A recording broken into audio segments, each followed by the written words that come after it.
Hello students. हम लोग अब एसएसटी का कुछ चैप्टर्स करने वाले हैं, जिसमें हम पहला चैप्टर नागरिक शास्त्र, जिसको हिंदी इंग्लिश में कहते हैं पॉलिटिकल साइंस, और कक्षा क्लास 9th 10th तक इसको सिविक्स भी बोलते हैं, ठीक है ना। तो हम इसके बारे में स्टडी करेंगे और यहाँ से मेधा छात्रवृत्ति परीक्षा में 35 क्वेश्चंस तक आते हैं, ठीक है। और ये आप एक बार रिवाइज कर लेते हैं और थोड़ा बार बार इसको रिवाइज करेंगे, उतना ही आप इसमें कॉन्फिडेंस महसूस करेंगे और बड़े आराम से आप इसको याद रख सकते हैं, ठीक है। तो हम आते हैं और देखते हैं आगे क्या है। अब हम पहले तो भारतीय संविधान के बारे में आज सीखेंगे और समझेंगे कि हमारे भारतीय संविधान की कैसे बना, उसकी क्या विशेषताएं होती हैं, इन सब चीजों के बारे में हम आज देखेंगे, ठीक है ना। चलिए, भारतीय संविधान, ठीक है, बहुत जैसे हमारा कंट्री बहुत बड़ा है, ठीक है।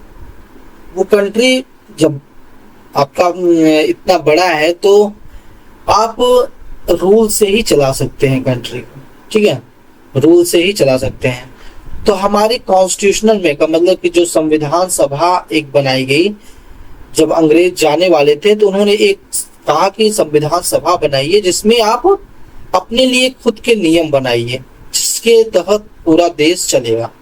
और हम स्टूडेंट्स लकी हैं कि हमारा संविधान आज तक चलता गया।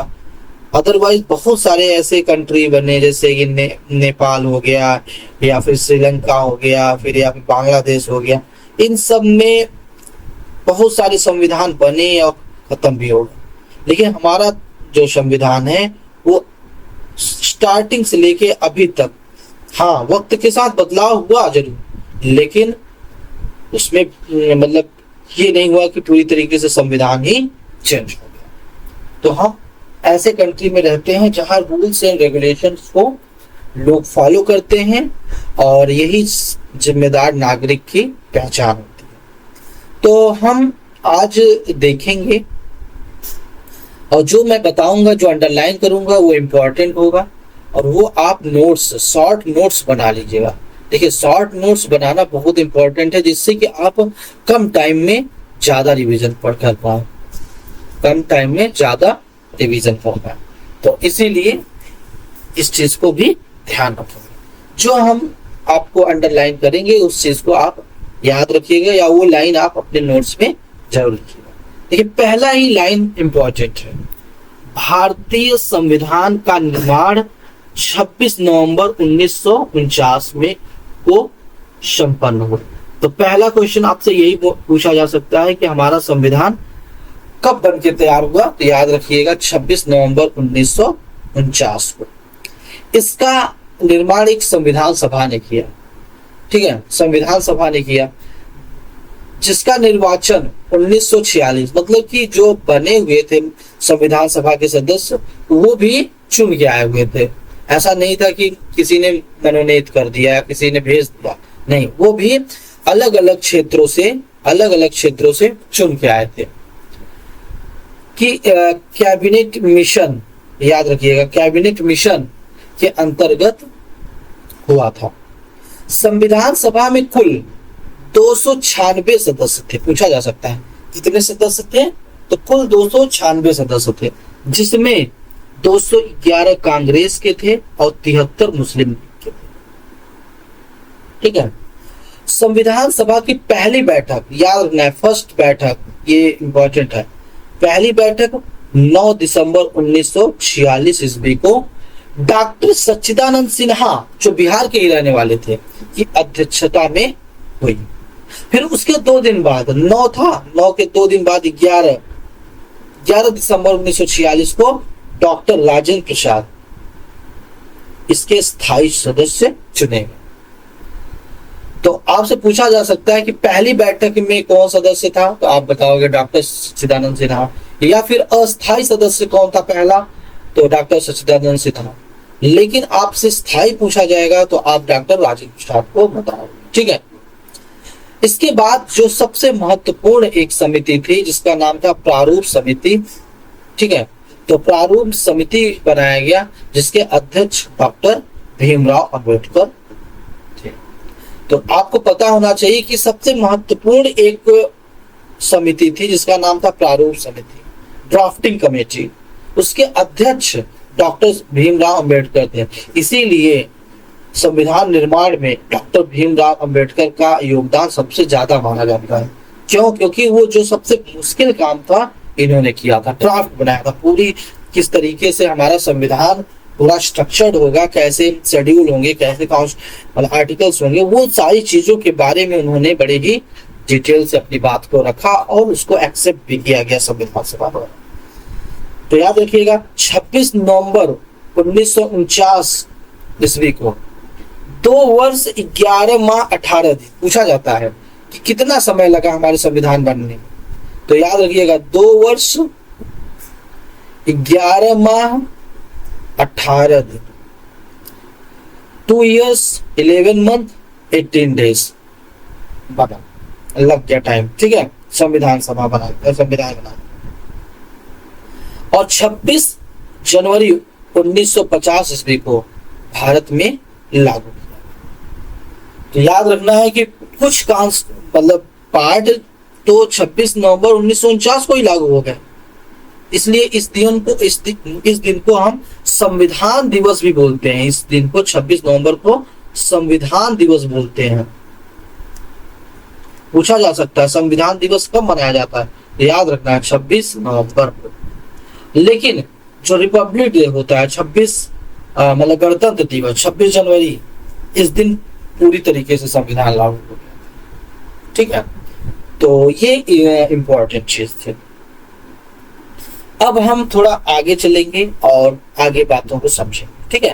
थोड़ा आराम से समझते हुए चलिए और फिर उसके बाद जिससे कि आप आसानी से क्वेश्चन कर पाए। देखिए संविधान बनाने में बहुत सारे कंट्री के, बहुत सारे देशों के संविधान की जरूरत पड़ी, जिसमें अमेरिका का संविधान, कनाडा का संविधान, जापान का, आयरलैंड, सोवियत संघ, ब्रिटेन, दक्षिण अफ्रीका, ऑस्ट्रेलिया के संविधान शामिल है।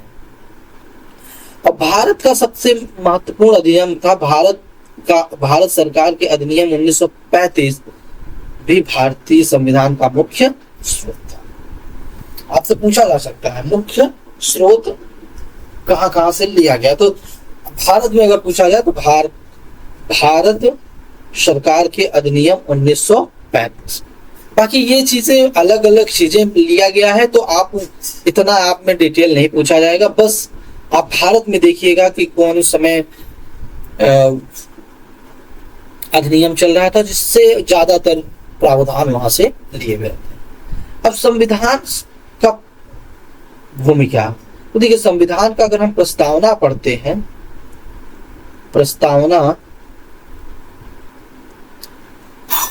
तो हमको बहुत सारी चीजें पता चलती है कि भारत का जो संविधान है उसका मेन क्रक्स क्या है, मतलब समरी क्या है, उसका सारांश क्या है, हमको इसी से पता चल जाता है। जैसे हम भारत के लोग, इसका मतलब है कि किसी प्रधानमंत्री, किसी राष्ट्रपति या किसी विशेष आदमी की बात नहीं किया गया है। हमें यहाँ पे बताया गया कि हम भारत के लोग, जो भारत के लोग हैं वो मेन मतलब उसके मतलब पावर रखते हैं। भारत के लोग भारत को एक संपूर्ण प्रभुत्व संपन्न समाजवादी धर्मनिरपेक्ष लोकतंत्रात्मक गणराज्य बनाने के लिए और इसके सभी नागरिकों के लिए सामाजिक, आर्थिक, राजनीतिक न्याय, विचार अभिव्यक्ति, धर्म, विश्वास, पूजा की स्वतंत्रता, हैसियत और अवसर की समानता प्राप्त करने के लिए और इसमें व्यक्ति की गरिमा का ध्यान रखने के लिए राष्ट्र की एकता, एकबद्धता बनाए रखने एवं बंधुत्व बढ़ाने के लिए दृढ़ संकल्प होकर अपनी इस संविधान सभा की आज तारीख 26 नवंबर 1949। ये डेट इंपॉर्टेंट है। आपसे पूछा जा सकता है कि भारत के प्रस्तावना में किस डेट, कौन से डेट में उसको एक्सेप्ट किया था, मतलब माना गया था कि संविधान के बारे में, मतलब संविधान का जो प्रावधान था। तो याद रखिएगा 26 नवंबर 1949 की बात किया गया है। ठीक है, तो इस तरीके से हम लोग मिति मार्गशीर्ष शुक्ल सप्तमी संवत 2006 विक्रमी को एतद द्वारा संविधान को अंगीकृत अधिनियमित आत्म समर्पित करते हैं। ठीक है, तो इस तरीके से आपको ध्यान रखना है कि बेसिकली इसमें हम भारत के लोग महत्वपूर्ण है और 26 नवंबर 1949 महत्वपूर्ण है। आपसे पूछा जा सकता है कि भारत के संविधान में मुख्य पावर का, मतलब जो पॉलिटिकल राजनीतिक पावर है वो किससे आता है, तो भारत के लोगों से आता है। और कब कंप्लीट हुआ था, बन के तैयार हुआ था 26 नवंबर 1949। अच्छा, एक संविधान संशोधन हुआ था 1976 में, ठीक है ना, 1976 में, जिसको कहा जाता है 42वां संविधान संशोधन। उसमें याद रखिएगा 3 शब्द जोड़े गए थे, समाजवादी, धर्मनिरपेक्ष, एकबद्धता। ठीक है ना, समाजवादी, धर्मनिरपेक्ष और एकबद्धता, ये शब्द 42वें संविधान संशोधन में जोड़ा गया था। अब हम आगे बात करेंगे संविधान की विशेषताएं। देखिए, भारत के संविधान की कई विशेषताएं हैं। जो हमारा भारत है वो डाइवर्सिटी, विविधताओं में एकता रखता है। तो कहने का हमारी जो कंट्री है वो उसकी बहुत सारी विशेषताएं हैं। तो हमारे संविधान निर्माताओं ने भारत गणराज्य के लिए जिस संविधान की रचना की वह संसार में अनूठा है। उसमें संसार के अनेक संविधान तथा भारत की प्राचीन परंपराओं के अच्छे गुणों को ग्रहण कर एक आदर्श शासन प्रणाली की नींव रखने में का प्रयत्न किया गया। भारतीय संविधान के कुछ महत्वपूर्ण विशेषताएं इस प्रकार हैं। पहला, संपूर्ण प्रभुत्व संपन्न गणराज्य। इसका मतलब क्या हुआ कि भारत एक प्रभुत्व संपन्न गणराज्य है। वैदेशिक नीति के निर्माण और परिपालन के लिए पूर्णतया स्वतंत्र है। वैदेशिक मतलब विदेशों में जो हम नीति निर्माण मतलब लाएंगे, रूल्स लाएंगे, कोई दूसरा हमारे ऊपर मतलब प्रेशराइज नहीं कर सकता। मीन्स ये हमको बदलने के लिए दबाव नहीं डाल सकता। दूसरा है लोकतंत्रात्मक धर्मनिरपेक्ष समाजवादी गणराज्य। इसका मतलब है कि लोकतंत्रात्मक धर्मनिरपेक्ष मतलब कि यहाँ पे हर धर्म के लोगों को रहने की आजादी है। वो अपने जिस धर्म को मानते हैं वो अपना उस धर्म को फॉलो कर सकते हैं। यहाँ पे कोई दबाव नहीं। तीसरा देखिएगा, वयस्क मताधिकार। वयस्क मताधिकार का मतलब होता है कि ऐसे व्यक्ति जिसका उम्र 18 वर्ष या उससे ज्यादा हो गया है उसको मतदान देने का अधिकार है। इसी को कहा गया वयस्क मताधिकार। तो याद रखना है कि पहले ये आयु 21 वर्ष की थी, लेकिन 1988 ईस्वी में इसको कानून से बदल करके इसको 21 से लेके 18 वर्ष कर दिया। तो पूछा जा सकता है कि किस सन में जो मताधिकार का उम्र था 21 वर्ष उससे घटा के 18 कर दिया गया। तो याद रखना है 1988 में। ठीक है, अब पहले कितना था, 21 वर्ष था। पहले कितना था, 21 वर्ष था। इस चीज को ध्यान रखना है। अगला है संघात्मक शासन। संघात्मक शासन मतलब होता है कि केंद्र सरकार है, मतलब जो केंद्र पे है, और बहुत सारे राज्य हैं तो राज्य की सरकारें हैं। मतलब एक साथ ये चीजें काम करें तो ये मतलब एक दूसरे से मिलते हुए, मतलब इनका पावर अलग है, इनका पावर अलग है, और लेकिन ये पूरे देश पे शासन कर रहे हैं अलग अलग राज्यों में। फिर राज्य केंद्र मतलब मैनेज कर रहा है। तो कहने का मतलब कि इस तरीके से जब राज्य और केंद्र दोनों एक साथ काम करते हैं और अपने शक्तियों का बंटवारा करते हैं, तो ऐसे जो शासन प्रणाली होते हैं उसको कहा जाता है संघात्मक शासन प्रणाली। भारत राज्यों का संघ है। संघात्मक शासन प्रणाली शासन के लक्षणों के अनुसार यहाँ पर दो सत्ताएं होती हैं, एक केंद्र की होती है, एक राज्य की होती है। दोनों समान सत्ताओं के मध्य विषयों का बंटवारा तथा स्वतंत्र न्यायपालिका होती है। तो इस तरीके से आपको ध्यान रखना है इस चीज को। संघात्मक शासन होने के बावजूद आपातकाल में इसे एकात्मक, जब आपातकाल लग गया, जैसे कोई भी युद्ध हो गया या फिर सैनिक विद्रोह हो गया, उस समय एकात्मक शासन में परिवर्तित किया जा सकता है। अगला देखिए पांचवा, लिखित और निर्मित संविधान है। ये प्रॉपर गहन अध्ययन करने के बाद लिखा गया और फिर इसके बाद बना। परिवर्तनशील है वक्त के साथ, ये परिवर्तनशील है, मतलब कि ना इंग्लैंड की तरह ये बहुत फ्लेक्सिबल है, बहुत लचीला है कि हर दिन चेंज हो रहा है, ना अमेरिका की तरह बहुत कठिन है कि इसको चेंज करना बहुत कठोर। ये दोनों का मिक्स है, मतलब न ज्यादा लचीला है और ना ही ज्यादा कठोर, मध्य में है। मूल अधिकारों की व्याख्या, तो हमारे संविधान में मूल अधिकारों की व्याख्या किया गया। नागरिकों को कुल 6 मूल अधिकार दिए गए। ये पहले 7 हुआ करते थे, लेकिन संपत्ति का अधिकार जो 1978 में इसको समाप्त कर दिया गया। इसको समाप्त किया गया, 7वां जो मूल अधिकार था संपत्ति का अधिकार। संपत्ति रखने का जो अधिकार था वो मूल अधिकार में था, लेकिन इसको हटा के अब कानूनी अधिकार में रख दिया गया। ठीक है ना। तो संपत्ति का अधिकार अब वैधानिक अधिकार हो गया, मतलब लीगल हो गया है। ठीक है। 8वां है मूल कर्तव्यों का व्यवस्था।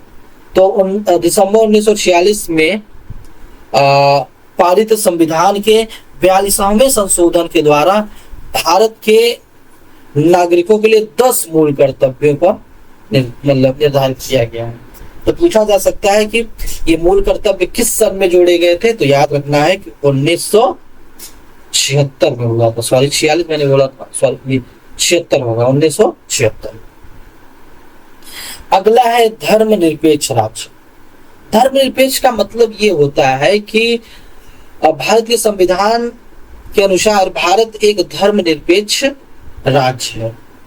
इसका अर्थ यह नहीं है कि भारत सरकार धर्म विरोधी या नागरिक है या ईश्वर या किसी धर्म में विश्वास नहीं करता है।